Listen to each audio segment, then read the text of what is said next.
एक बूढ़े भिखारी की अनोखी कहानी। हर दिन एक भिखारी दरवाजे के पास आकर भीख मांगता था और घर का मालिक हमेशा घर के बाहर आते ही उसे देखकर फिर जाता। कई बार उसके लिए गालियां भी बकता। वह कहता, तू जिंदा ही क्यों है? पूरी जिंदगी ऐसे ही भीख मांगेगा क्या? धरती का बोझ क्यों बना बैठा है? और कभी कभी उस भिखारी को गुस्से में वह धक्का भी मार दिया करता। इतना कुछ हो जाने के बावजूद भिखारी के मुंह से सिर्फ यही निकलता कि भगवान तुम्हारे पापों को माफ करे।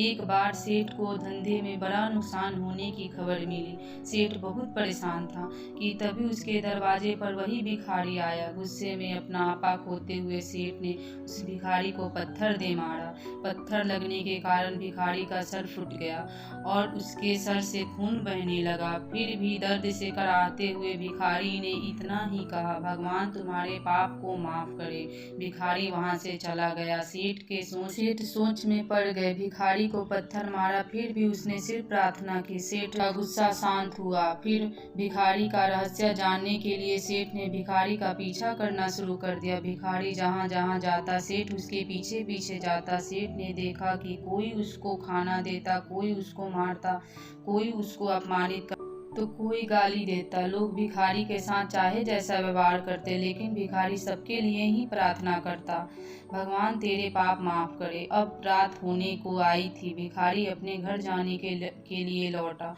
वह अपने घर पहुंच गया, लेकिन सेठ अब भी उसका पीछा कर रहा था। एक पुरानी टूटी हुई खटिया पर एक बूढ़ी औरत लेटी हुई थी, काफी कमजोर और बीमार लग रही थी। वह भिखारी की पत्नी थी। अपने पति को वापस आता देख वह खाट से उठ खड़ी हुई। पत्नी ने अपने पति के भीख वाले को देखा, उसमें सिर्फ आधी बासी रोटी थी। उसे देखकर वह बोली, आज बस इतना ही मिला? और हाँ, आपके सिर से खून निकल रहा, ये चोट कैसे लगी? बूढ़ा भिखारी बोला, आज बस इतना ही मिला। किसी ने कुछ दिया ही नहीं। सब ने गालियां दी और एक ने पत्थर भी फेंका, इसलिए मेरा सर फट गया। एक गहरी ठंडी सांस लेकर बूढ़ा भिखारी फिर से बोला, यह मेरे ही पापों का फल है। याद है कुछ सालों पहले हम कितने अमीर थे? क्या कुछ नहीं था हमारे पास हर चीज जरूरत से ज्यादा थी, लेकिन हमने कभी दान नहीं किया। और उससे भी बुरा हमने उस अंधे भिखारी के साथ किया जो हमारे द्वार पर भीख मांगने आया करता था।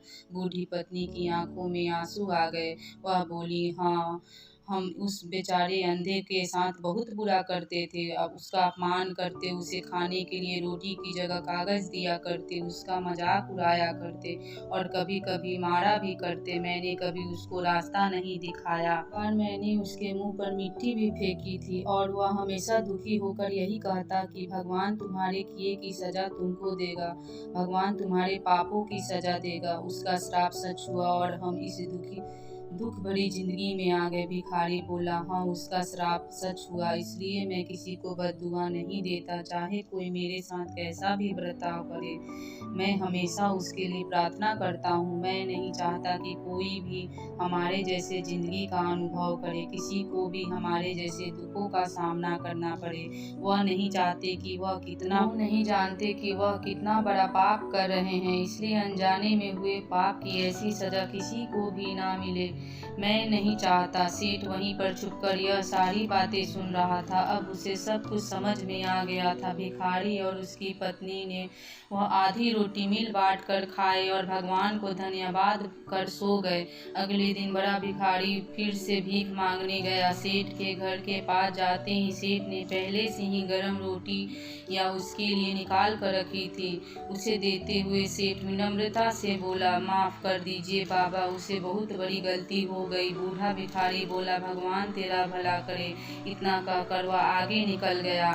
पूरी कहानी देखने के लिए thank you. Like, subscribe and share जरूर करें। Thank you.